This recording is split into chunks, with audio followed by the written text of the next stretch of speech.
안녕하세요. 감동의 모든 것입니다. 저희는 해외 커뮤니티 레딧과 감동의 모든 것 공식 이메일로 제보받은 실제 사연을 바탕으로 재구성한 스토리를 전달해드립니다. 구독과 좋아요, 알림 설정은 영상 제작에 큰 힘이 됩니다. 영상 수익은 독거노인 및 불우이웃에게 전액 기부되니 끝까지 시청 부탁드립니다. 그럼 본격적인 이야기 시작하겠습니다. 아니, 한국의 궁은 중국과 일본과는 비교도 안 되게 웅장하고 화려하네요. 왜 저는 여태 이런 곳이 있다는 것을 몰랐을까요? 지금 와본 게 너무 후회되네요. 나중에는 남자친구와 가족도 꼭 데려올래요. 관광객들이 북적거리는 경복궁 여기 한 여대생이 호기심 어린 눈빛으로 서 있습니다. 이 여대생은 한국에 도착한 첫날 외국인을 위한 투어를 하고 있는데요. 즐겁던 투어 중간 갑자기 이 여대생이 소스라치게 놀라며 말도 안 된다는 얼굴로 가이드에게 이것저것을 묻습니다. 가이드는 별것 아니라는 듯 이야기하는데요. 이 여대생은 도저히 믿을 수 없다는 눈치입니다.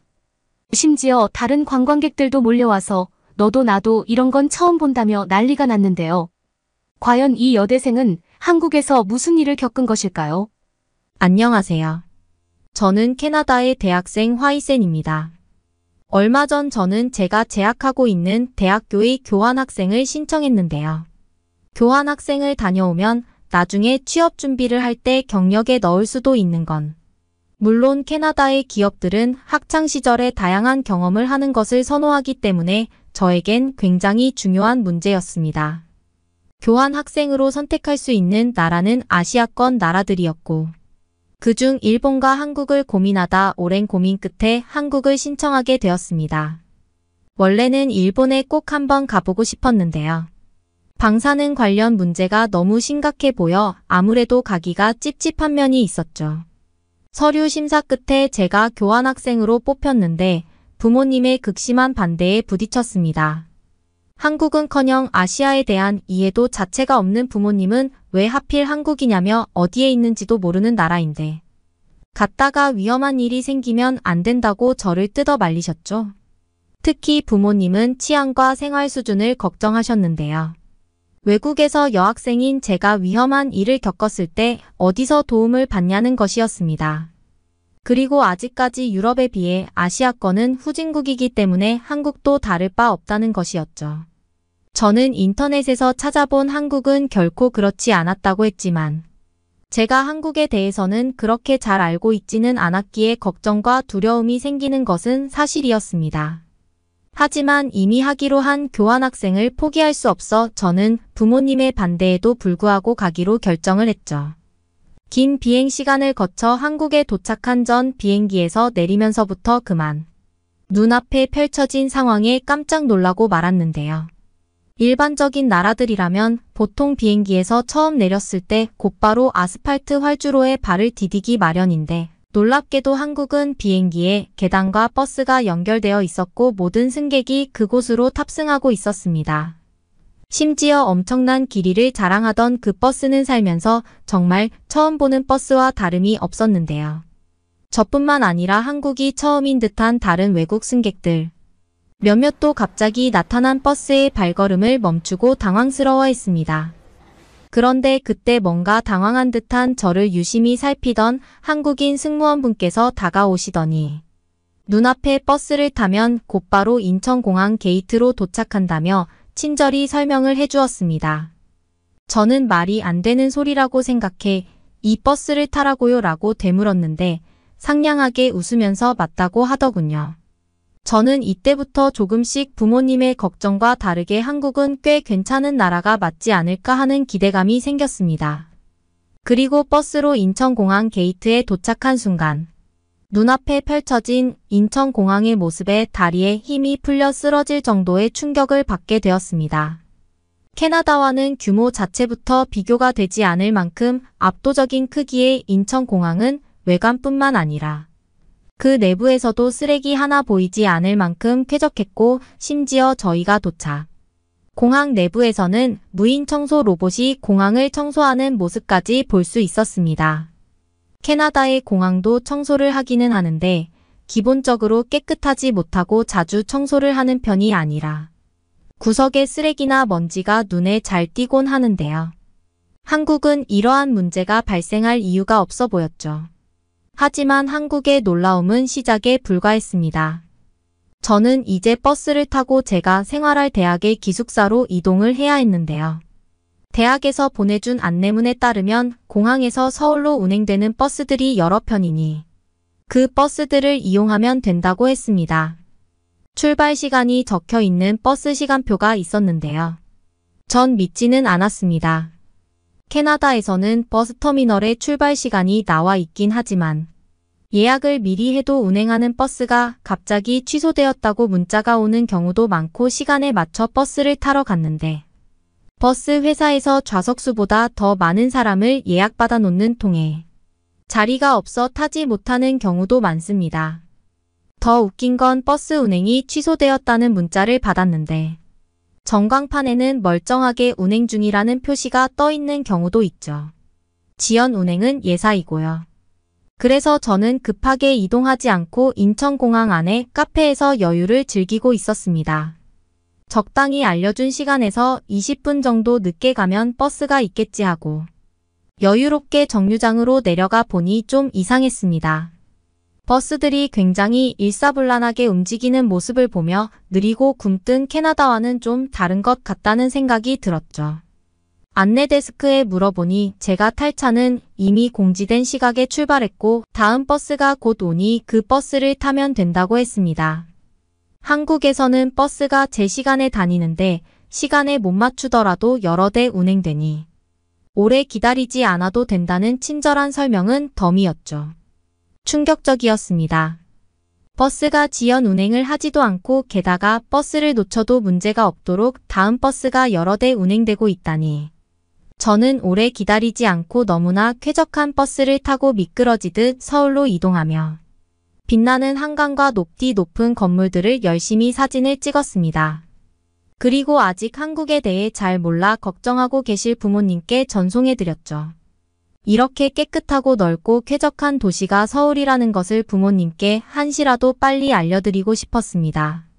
제가 보낸 사진과 설명을 들은 어머니는 캐나다 미디어에서 전해준 동양의 모습은 이렇지 않았는데 단단히 오해가 있었던 것 같다고 하시더군요. 그리고 아름다운 캠퍼스를 가진 대학교에 도착해 기숙사의 짐을 풀었는데 가만히 방에 있는 것이 너무 아깝다는 생각이 들었습니다. 놀라운 나라 한국에 대해서 하나라도 더 보고 듣고 알아보고 싶다는 생각이 가득했죠. 장시간 비행의 피로감은 한국의 놀라운 모습 덕에 저 멀리 날아간 지 오래였습니다. 검색을 해보니 경복궁이 근방이었는데 외국인들을 위한 영어 가이드 투어 프로그램이 있었습니다. 얼른 예약하고 서둘러 경복궁으로 향했죠. 눈앞에 펼쳐진 경복궁은 캐나다에서는 절대 찾아볼 수 없는 고풍스러운 멋과 오묘한 아름다움을 지닌 고급스러운 궁이었습니다. 가이드의 안내에 따라 예쁜 한복을 입어보고 한복을 입어본 덕에 경복궁 무료 입장까지 하게 되었는데요. 한복은 그 어떤 드레스보다 아름답고 반짝이어서 제 기분은 날아갈 것만 같았습니다. 마치 공주가 된 것 같았죠. 그런데 문제가 생겼습니다. 배가 갑자기 싸르르 아파오는 것 아니겠어요? 낯선 이들과 함께하는 투어인데 요란하게 굴기는 다소 민망한 상황이라 저는 조용히 주머니를 뒤적거려 화장실을 이용하기 위한 동전이 있는지 찾아보았는데요. 한국에 도착한 지 얼마 되지 않아 돈을 쓰지 않아서 동전이 있을 리 없었습니다. 제겐 비상용 신용카드와 공항에서 환전한 지폐밖에 없었는데 맙소사 정말 절망적이었습니다. 이 위급한 순간에 동전이 없다니 배가 이제 뒤틀리는 느낌이 들었습니다. 하는 수 없이 부끄러움을 무릅쓰고 옆에서 같이 투어를 하던 사람에게 동전이 있는지 도움을 요청하며 식은땀을 흘리기 시작했는데요.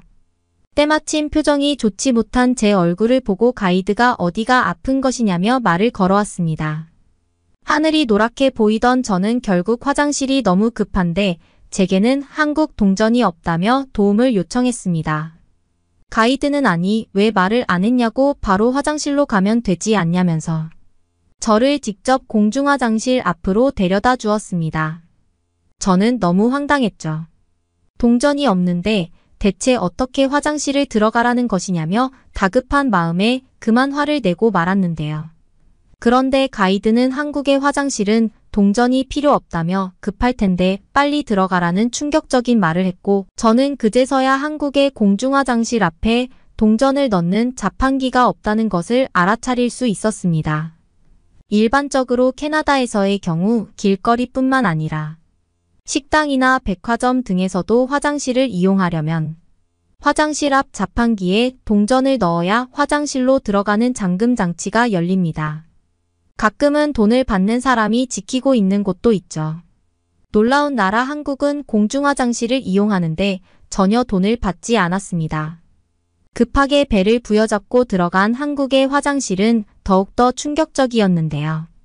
돈도 받지 않는 무료 화장실이었는데 어째서인지 한국의 화장실은 캐나다의 화장실과는 차원이 다른 깨끗함을 보이고 있었고, 심지어 손을 씻는 세면대 옆에는 캐나다에서 볼 수 없던 액체 비누와 건조기까지 설치되어 있더군요. 놀랄 것은 이것 하나만이 아니었습니다. 화장실 내부에 모든 칸에 무료 화장지까지 있었다는 사실입니다. 심지어 급한 불을 끄고 세면대로 나와보니 온수가 콸콸 나오고 있었습니다. 그리고 누구나 이용할 수 있는 무료 화장실인데 노숙자나 지저분한 사람들은 눈에 보이지 않았죠. 저는 이러한 모든 시설을 무료로 이용할 수 있다는 사실, 그리고 무료인데도 노숙자나 지저분한 사람은 존재하지 않는 한국이라는 나라에 큰 충격을 받고 말았습니다. 하지만 한국인들은 이러한 화장실을 사용하는 것이 평범한 일상인 듯 손을 씻고는 자연스럽게 핸드 드라이어를 사용해 손을 건조하고 있었고, 심지어 화장실에서 따뜻한 물을 자유롭게 사용할 수 있는 것이 일상인 듯 놀라지 않는 사실은 한국이 이렇게 돈이 많은 나라였나라는 생각마저 들게 만들었죠. 아무리 생각해봐도 캐나다의 공중 화장실에서 따뜻한 물이 나온다면 길거리에 있던 모든 노숙자들이 몰려들어 물이 나오지 않을 때까지 사용을 했을 것인데, 한국은 이러한 걱정은 되지도 않는 듯 화장실 세면대에서 따뜻한 물을 계속해서 사용할 수 있더군요. 화장실에서 나온 저는 가이드에게 한국의 공중화장실은 원래 이렇게 좋냐면서 질문을 건넸고, 같이 투어를 다니던 사람들에게 빨리 한국의 공중화장실을 이용해 보라며 들어가 보라는 조언까지 했습니다. 호기심에 한 번씩 화장실에 들어갔다 나온 사람들은 저와 똑같이 충격을 받은 반응을 보였고, 살면서 이렇게 공중화장실이 잘 되어 있는 나라는 처음 본다며 놀랐죠. 하지만 가이드는 이러한 화장실은 한국에서도 그저 평범한 수준이라며 더욱 믿을 수 없는 말을 했고, 저는 그때부터 한국에는 전부 부자밖에 없는 건가라는 생각마저 들더군요. 그리고 캐나다와 한국의 인프라 수준이 이렇게나 차이가 났다는 사실을 모르고 있었다는 사실에 자괴감까지 몰려왔습니다. 한국의 수준 높은 화장실에서 편안히 일을 마친 저는 그 후 재미있게 경복궁 투어를 마치고 투어의 마지막 프로그램으로 한식 체험을 진행하기로 했습니다. 한국에 와서 처음으로 먹는 한식이라 기대가 가득했죠. 길거리를 걸어 서울에 있는 한 한식집으로 향했는데요. 그런데 바로 그 순간 저의 뒤에 있던 한 아저씨가 어딘가에 걸려 넘어지는 소리가 들렸고, 안타깝게 그분이 착용하고 있던 안경이 산산조각 나는 사고가 발생하고 말았습니다. 갑자기 발생한 사고에 모두 당황해서 웅성거리는 것도 잠시, 가이드가 빠르게 달려와 넘어진 분을 일으켜 세우고 병원에 갈 정도인지를 확인했습니다. 다행히 넘어지며 조금 긁힌 정도가 다였지만 문제는 안경이었습니다. 시력이 몹시 나쁜 탓에 안경이 없으면 자신은 아무것도 보이지 않는다고 안경을 꼭 써야 한다며, 안경이 없으면 남은 여행을 잘 즐기기 어렵다고 했죠. 너무나 곤란한 얼굴로 괴로워하는 아저씨를 보며 저도 함께 곤란한 심정이었는데, 가이드는 별 문제 아니라는 듯 조금만 걸어가면 안경점이 있으니 걱정하지 말라고 했습니다. 안경점이 있고 없고를 떠나 안경이 부러졌는데 안경을 새로 맞춰 받으려면 한 달 넘게 걸릴 건데, 저 아저씨는 어떻게 하지 그런데 왜 걱정하지 말라고 하지 하는 의문이 가득한 채로 일단 따라갔는데요. 번화가 길거리에 자리한 안경점에 들어가서 저는 믿을 수 없는 설명을 듣게 되었습니다. 안경점의 한국인 직원분은 부서진 안경을 확인하더니 곧바로 해당 안경과 똑같은 도스로 안경을 제작해 주겠다며 여기서 마음에 드는 안경테만 고르면 15분 이내로 만들어주겠다는 말도 안 되는 거짓말을 했기 때문인데요. 안경이 부러진 아저씨도 그리고 함께 투어를 했던 저와 다른 외국인들도 모두 웅성거리며 거짓말이라고 이야기하기 시작했습니다. 그 어떤 나라에서도 안경을 15분 안쪽으로 만들어준다는 이야기는 경험해보지 못했거든요. 제 옆에 프랑스 사람도 이탈리아 사람도 이건 거짓말이라며 유럽 그 어디에서도 안경을 이렇게 15분 만에 만들어주는 곳은 없다고 했습니다. 사람들이 이렇게 앞에 서 있는데 어쩌자고 이런 거짓말을 하지라는 생각을 하고 있는데 가이드는 싱글벙글 웃으며 어서 안경테를 고르라고 하는 것 아니겠어요? 사람 좋게 봤는데 어쩜 저렇게 뒷수습이 안 될 거짓말을 할까 싶었는데 안경이 부러진 아저씨는 우선 속는 셈치고 골라보겠다며 안경테를 골랐습니다. 그러자 한국 안경사부는 시력 검사는 바로 뒤에 있는 기계에서 할 수 있으나 지금은 똑같은 도수로 제작하는 것이기에 큰 필요는 없을 것 같다고 했고 기존에 쓰던 안경 알로 시력을 체크해서 최대한 안경을 빨리 만들어주겠다는 말을 했습니다. 함께 모여 이 과정을 지켜보던 관광객들도 모두 믿지 못하는 눈치였죠. 혹시나 빨리 만들어주겠다고 하고 돈을 더 받으려는 속셈인가라는 생각에 진짜 15분으로 안경이 모두 완성되는 것이 사실인지 누군가가 궁금증을 참지 못해 질문을 건넸는데요. 이에 안경사부는 보통 5분으로도 가능하기는 한데 지금은 보시다시피 사람들이 좀 많아 일이 밀려 있어 15분이라는 더욱 믿을 수 없는 말을 하더군요. 아무리 생각해봐도 한국의 안경점은 상식을 초월한 발언만 하고 있었죠. 웅성거리며 기다리다가 어느덧 15분이 흘렀고 한국인 안경사부는 아저씨에게 새 안경을 건네줬습니다. 이렇게 빨리 안경이 완성되었다는 것도 놀라운데 더 신기한 건 이 아저씨의 외모 어딘가가 달라진 것 같았는데요. 아저씨의 아내분이 놀라서 달려와 뚫어지게 살펴보더니 남편의 눈이 더 크고 뚜렷해진 것 같은 느낌이 든다며 이야기했습니다. 아저씨 본인도 안경을 끼고 거울을 보더니 어딘가 달라진 것 같고 이전 안경에 비해 굉장히 가벼워서 코가 아프지 않다며 굉장히 흥미로워했고요. 한국인 안경사부는 아저씨에게 기존 안경알이 너무 두꺼워서 안경알을 최대한 압축하는 압축 렌즈로 제작을 했다며 믿을 수 없는 말을 건넸고 눈이 뚜렷해 보이는 이유도 캐나다에서의 안경과 다르게 압축되어 있는 렌즈를 껴서 그런 것이라는 설명을 해주시더군요. 당연히 안경 무게는 가벼워질 수밖에 없고요. 가이드분도 아저씨가 새 안경을 착용한 모습을 보더니 훨씬 눈이 커져서 인물이 산다며 칭찬을 보냈고 아저씨도 아저씨의 아내분도 너무나 기뻐했습니다. 그리고 정말 저는 이 모든 것이 믿어지지 않았습니다. 압축 렌즈 기술도 더 좋고 시간도 얼마 걸리지 않았는데 신기하게도 한국의 안경점은 캐나다보다 훨씬 저렴했는데요.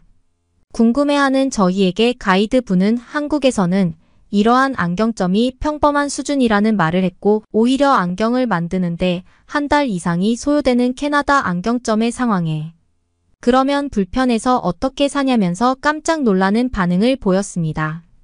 그러게요. 한국에서는 당연한 일이 캐나다에서는 당연하지 않은 이 현실이 조금은 슬퍼지네요.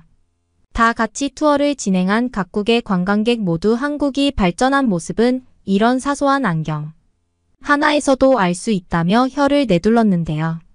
마지막에 방문한 식당은 멋진 나라 한국에서의 첫날을 완벽하게 장식해 주었습니다.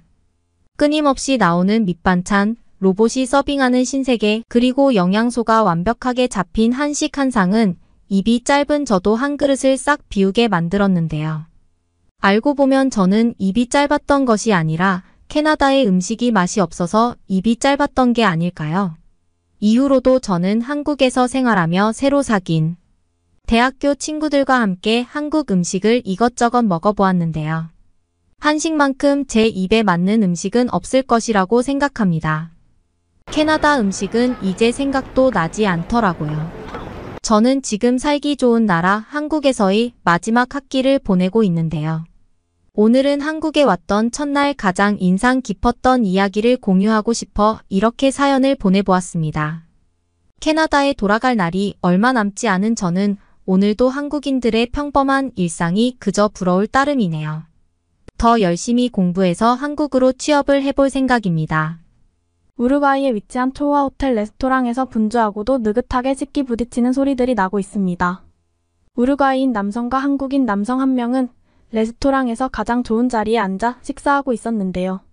우루과이인 남성이 내뱉은 한마디 말이 순식간에 식당 분위기를 가라앉혔습니다. 자네가 계산하게. 이 말은 우루과이인 남성이 한국인 남성에게 던진 말이었죠. 이 고급 레스토랑에서는 한 메뉴당 가격이 상상을 초월해 버거운 금액이 청구될 상황이었는데요. 그날 레스토랑에서는 무슨 일이 있었던 것인지 한번 자세히 알아보도록 하겠습니다. 안녕하세요. 저는 우루과이 시민 리엘입니다. 저는 성공 신화의 단골 주인공으로 꼽히는 자수성가형 인물입니다. 저는 아주 평범하기 그지없는 서민 가정 출신인데 저의 뼈를 깎는 노력을 통해 막대한 부를 이루었죠. 젊은 시절부터 사업을 했습니다. 제 원동력 중 하나는 당시 알고 지냈던 일본인 친구였습니다.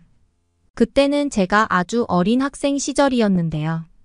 일본인이 왜 우루과이에 와서 지냈는지 자세한 사정은 모르겠으나 굉장히 부유한 집안의 자제였습니다. 그 이유 때문은 아니었지만 녀석과 친하게 지냈어요. 그 친구의 이름은 스스무였습니다. 스스무와 어울릴 때 문득문득 열등감과 박탈감이 들었죠. 그 녀석 집이 너무 잘 살았기 때문입니다. 특히 스스무 집에 초대되어 놀러 갈 때면 그 마음이 더 심했어요. 예전부터 느끼긴 했지만 그 녀석은 은연중에 저를 아래로 보고 있었습니다. 아무래도 그렇겠죠. 집이 그렇게 잘 사는데.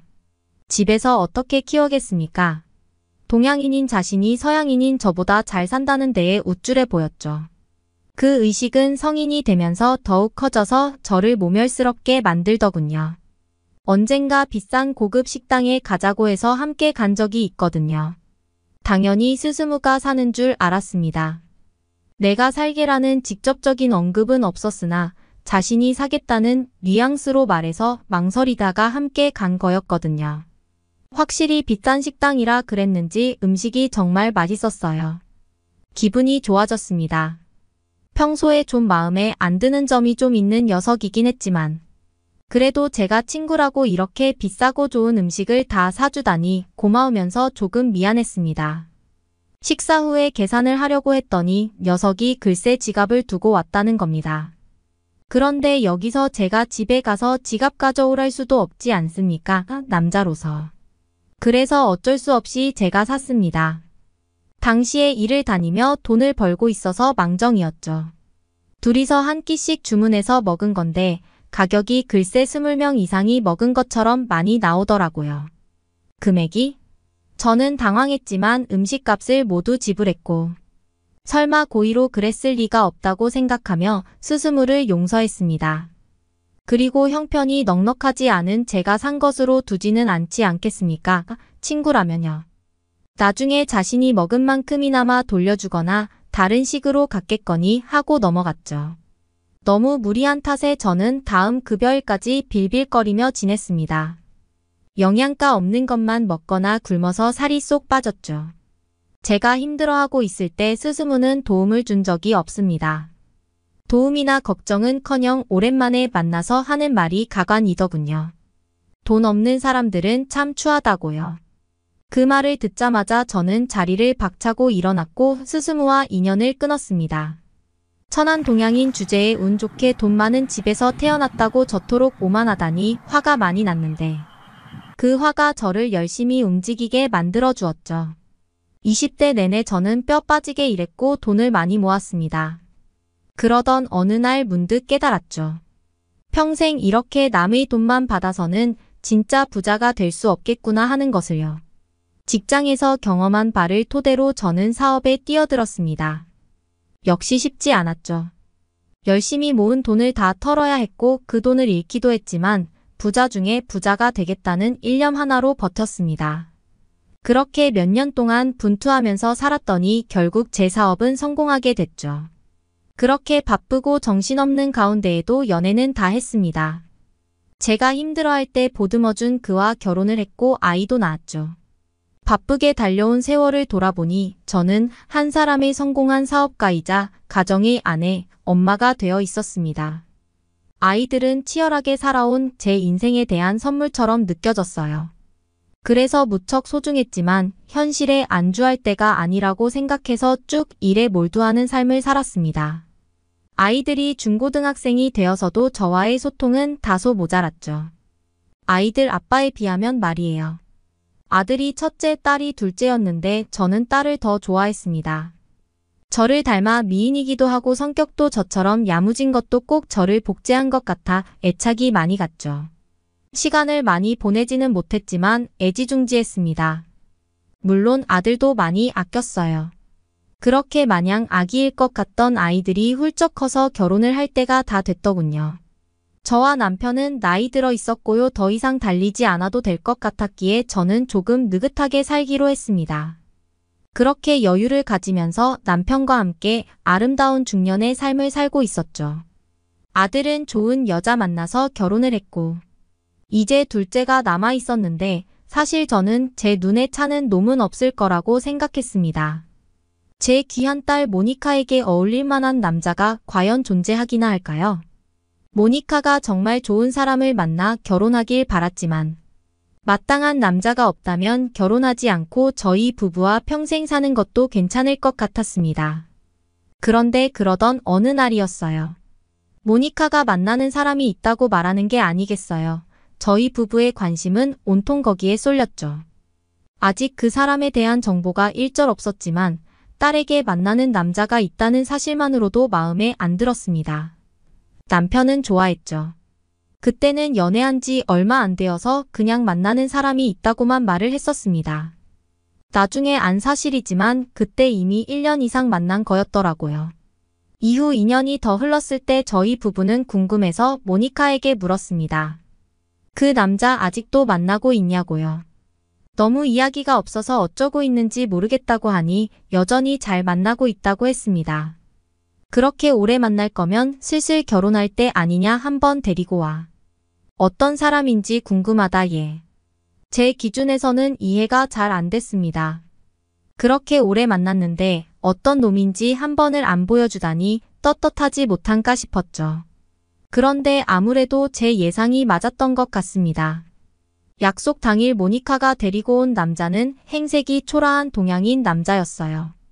단숨에 기분이 상했지만 모두가 있는 티 내지는 않았지만 남편도 살짝 당황한 것 같았죠. 남편과 저처럼 동양인 혐오가 있는 것은 아니었지만 저희 집이 오죽 잘 삽니까? 별 볼 일 없어 보이는 남자를 데려오니 놀랐던 겁니다. 그나마 에스파냐어는 참 잘하더군요. 현지인처럼 발음도 우루과이식이었죠. 그리고 그 말이 꽤 교양이 있었는지 남편은 곧 그에게 마음을 열었습니다. 남자의 이름은 서결이라고 했어요. 하지만 저는 그의 겉에 집중하느라 대화 내용이 들리지도 않았죠. 게다가 살도 휘고 남자다운 구석도 없어 보여서 젊은 날 제 동양인 친구였던 스스무가 떠올랐죠. 스스무는 남자아이였는데도 불구하고 계집애 같은 면이 있었습니다. 이 녀석도 꼭 그럴 것만 같았어요. 동양인이 다 거기서 거기일 텐데 심지어 이 녀석은 가난하기까지 하잖아. 정말 마음에 안 들었지만 제가 사랑하는 모니카에게 대뜸 저런 놈 만나지 말아라고 말할 수도 없었습니다. 충분히 생각하고 고민해 본 뒤 모니카를 불러 진지하게 말했습니다. 저는 동양인을 수용할 수 없다고 말이죠. 하지만 한국 격언 중에 자식 이기는 부모 없다는 말이 있다죠. 저는 모니카를 꺾을 수 없었습니다. 결혼하지 못하게 할 거라면 결혼하지 않겠다고 대신 평생 같이 커플로 살 거라고 선전포고를 하더군요. 그마저도 못하게 하면 한국으로 떠나겠다고. 그래서 어쩔 수 없이 제가 져줬지만 정말 미치겠더군요. 잘난 점이라고는 눈 씻고 찾아봐도 없는 한국인 남자에게 제 딸을 줘야 한다니. 그래서 저는 서결이 제 풀에 지쳐 떨어져 나가기를 기대하며 눈치를 주고 다른 사람들 없을 때 듣기 힘들 말을 하며 압박을 줬습니다. 하지만 멍청한 동양인이라 그런지 뭔지 알아듣지를 못하는 것 같았습니다. 표정 구겨지는 일 없이 실실 웃기만 하더라고요. 저는 최후의 수단을 떠올렸습니다. 제대로 망신을 주는 것이었습니다. 젊은 날에 제가 일본인 친구에게 당했던 것처럼 그대로 돌려주기로 했죠. 같은 동양인이니 이 정도는 감수해야 하지 않겠습니까? 저는 우루과이 바닥의 최고로 비싼 레스토랑에 석열을 데리고 갔습니다. 단 둘이 갔죠. 가족들 앞에서 해야 더 효과적일 수도 있겠지만 부작용이 클 수 있었습니다. 실패하면 모니카가 저를 완전히 떠나버릴 위험이 있었죠. 그래서 석열과 단둘이 초호와 레스토랑에 가서 식사를 했고 그 옛날 스스무가 저에게 했던 것처럼 계산을 떠넘겼습니다. 두 사람이 먹은 한 끼의 가격이 무지막지했던 것은 고급 와인을 곁들였기 때문이었죠. 상당히 부담스러울 금액이었는데 석열은 내색 하나 않고 계산을 하더군요. 저는 어안이 벙벙해졌습니다. 당황해서 그를 향한 미움이 옅어졌죠. 정말 멍청한 건지 아니면 넓은 아량의 소유자인 건지 그 사건은 석열이 아무렇지도 않게 계산을 해서 어영부영 넘어갔고 저는 그를 조금 더 지켜보기로 마음을 바꿨죠. 어느 날은 저희 가족과 석열이 저희 집에서 식사를 하고 있었습니다. 저는 그때 석열이 아니라 다른 일로 심기가 좀 불편한 상태였는데요. 얼른 먹고 나가봐야겠다 싶어서 급하게 먹었습니다. 그런데 그때 목이 막히는 느낌이 들었습니다. 가슴팍이나 등을 쳐서 내려갈 게 아니었어요. 단단하게 걸려버린 탓에 이러다 죽겠구나 싶었죠. 숨이 막히고 눈앞이 핑 도는 그때 석열이 저를 뒤에서 끌어안더니 두 손으로 제 가슴을 압박했습니다. 몇 차례 반복했더니 결국 음식물을 뱉어낼 수 있었어요. 저는 정말 죽을 뻔했는데 사실상 석열 덕분에 목숨을 부지할 수 있었던 거죠. 그런 일이 있고 나자 저도 정말 어쩔 수 없어졌습니다. 그를 미워하던 마음은 눈 녹듯이 사라졌고 동양인을 싸잡아 생각하는 것도 관두게 됐습니다. 제가 너무 편협했음을 인정합니다. 석열이 제게 했던 처치는 하인리법이라는 것이었는데 어떻게 그걸 할 줄 알았나 싶었더니 아니나 다를까 의사였습니다. 왜 말을 안 했냐고 하니 말한 적 있는데 제가 못 들었거나 듣고도 잊어버렸던 거였더랍니다. 그래서 그렇게 돈도 많아서 계산도 아무렇지 않게 한 거였고요. 비싼 옷이나 시계 등을 일절 착용하지 않은 것은 그냥 검소한 사람이라 그랬던 거라고 하네요. 참 나이 먹고 창피해지네요. 저는 석열에게 정식으로 사과했고 석열이 너그럽게 받아주면서 저희 사이는 아주 좋아졌고 집안 분위기도 더 화기애애해졌습니다. 지금은 모니카와 석열이 결혼을 앞두고 있는 상태인데 제가 더 들뜨고 있네요. 둘이 앞으로 늘 행복했으면 좋겠습니다. 오늘의 사연은 여기까지입니다. 응원이나 남기고 싶은 말이 있으시면 댓글로 남겨주세요. 사연자분께 전달해 드리겠습니다. 저희 감동의 모든 것은 실제 사연 제보를 받고 있습니다. 채택되신 분께는 선물도 드리고 있습니다. 저희의 사연이 여러분의 하루의 작은 힘이 될 수 있었으면 좋겠습니다.